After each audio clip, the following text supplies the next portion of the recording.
Hi అండి, welcome to my channel ఆశ్రిత world. Today నేను చూపించబోయే రెసిపీ పులగంద పులుసు. ముందుగా ఒక కప్పు పులగంద ముక్కలు అనేవి కట్ చేసుకుని వాటర్లో వేసుకొని పక్కన పెట్టుకోవాలి. ఇప్పుడు ఒక మిక్సీ జార్లోకి ఒక కప్పు టమాటో ముక్కలు, ఒక కప్పు ఆనియన్ ముక్కలు, 8 వెల్లుల్లిపాయలు, కొంచెం చింతపండు వేసుకోవాలి. ఇందులోకి పావు టీ స్పూన్ సాల్ట్ వేసుకొని పేస్ట్లా పెట్టుకొని పక్కన పెట్టుకోవాలి. ఇప్పుడు మనం ముందుగా కట్ చేసుకున్న పులగంద ముక్కల్ని 15 నిమిషాలు ఉడకపెట్టుకోవాలి. ఇప్పుడు మళ్ళీ ఒక ప్యాన్ పెట్టుకొని ప్యాన్ హీట్ అయ్యాక 3 టేబుల్ స్పూన్ల ఆయిల్ వేసుకోవాలి. ఆయిల్ బాగా హీట్ అయ్యాక కొంచెం జీలకర్ర ఆవాలు వేసుకొని ఫ్రై అవ్వనివ్వాలి. ఒక కప్పు మెంతాకు వేసుకొని ఫ్రై చేసుకోవాలి. మెంతి అనేది ఆయిల్లో బాగా ఫ్రై అవ్వనివ్వాలి, లేదంటే చేదు వస్తుంది పులుసు అనేది. 4 పచ్చిమిరపకాయ ముక్కలు వేసుకొని బాగా ఫ్రై చేసుకోవాలి. ఇప్పుడు ఇందులోకి మీడియం సైజ్ ఆనియన్ వేసుకొని బాగా ఫ్రై అవ్వనివ్వాలి. మనకి పులగంద చారులో ఈ మెంతి వేయడం వల్ల చాలా టేస్టీగా ఉంటుంది పులుసు అనేది.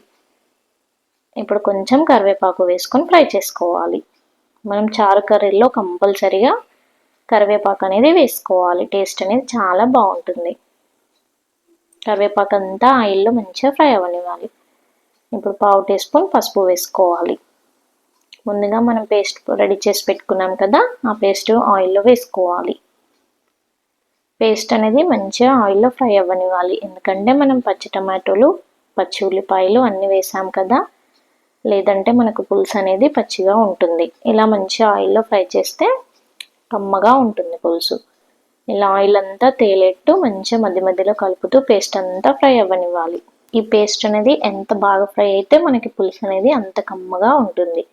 ఇలా ఆయిల్లో మంచిగా పేస్ట్ అంతా ఫ్రై అయ్యేంత వరకు ఫ్రై చేసుకోవాలి. టమాటోలో ఉన్న వాటర్ అంతా అబ్జర్వ్ అయ్యేంత వరకు ఫ్రై చేసుకోవాలి. ఇప్పుడు మనం ముందుగా ఉడకపెట్టి పెట్టుకున్నాం కదా పులిగంద ముక్కలు, అవి ఇందులోకి వేసుకొని బాగా ఫ్రై చేసుకోవాలి.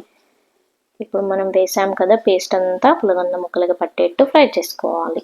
ఇప్పుడు ఒక టేబుల్ స్పూన్ కారం, అర టీ స్పూన్ సాల్ట్ వేసుకొని ఉప్పు కారం మంచి ఆయిల్లో ఫ్రై అంతసేపు కలుపుకోవాలి. మనం ఈ పులుసులో టమాటోలకు బదులుగా చింతపండు కూడా ఎక్కువగా యాడ్ చేసుకొని చేసుకోవచ్చు, బాగుంటుంది. కాకపోతే టమాటో పులుపుతో ఈ చారు అనేది ఇంకా కమ్మగా ఉంటుంది, అందుకని ఇక్కడ టమాటోలతో నేను పులగంద పులుసు అనేది రెడీ చేస్తున్నాను. ఇప్పుడు కర్రీ పైన ఒక మూత పెట్టుకొని ఒక 5 నిమిషాలు మంచిగా కుక్ అవ్వనివ్వాలి. ఇలా కుక్ చేయడం వల్ల మనకి ముక్కలకి ఉప్పు కారం అనేది మంచిగా పడుతుంది. ముక్క తిన్నప్పుడు చాలా టేస్టీగా ఉంటుంది. ముక్కలన్నీ ఇలా ఫ్రై అయ్యాక ఇందులో కొంచెం వాటర్ యాడ్ చేసుకోవాలి. మనకి గ్రేవీ ఎక్కువ కావాలనుకుంటే ఎక్కువ వాటర్ యాడ్ చేసుకోవచ్చు, తక్కువ కావాలంటే తక్కువ యాడ్ చేసుకోవచ్చు.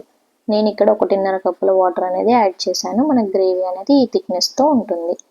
ఇలా 15 నిమిషాలు బాయిల్ చేసుకుంటే పులుసు అనేది మనకి రెడీ అవుతుంది. ఫ్రెష్గా కట్ చేసుకొని పెట్టుకున్న కొత్తిమీరని యాడ్ చేసుకొని ఒకసారి బాగా కలుపుకోవాలి పులుసుని. మనకి ఎంతో టేస్టీ అయిన పులగంద పులుసు అనేది రెడీ అయింది. మీరు కూడా ట్రై చేయండి, ఎలా వచ్చిందో కామెంట్ చేయండి. మీకు నా వీడియో నచ్చినట్టయితే లైక్ చేయండి, షేర్ చేయండి, అలాగే మన ఛానల్ని సబ్స్క్రైబ్ చేసుకోండి.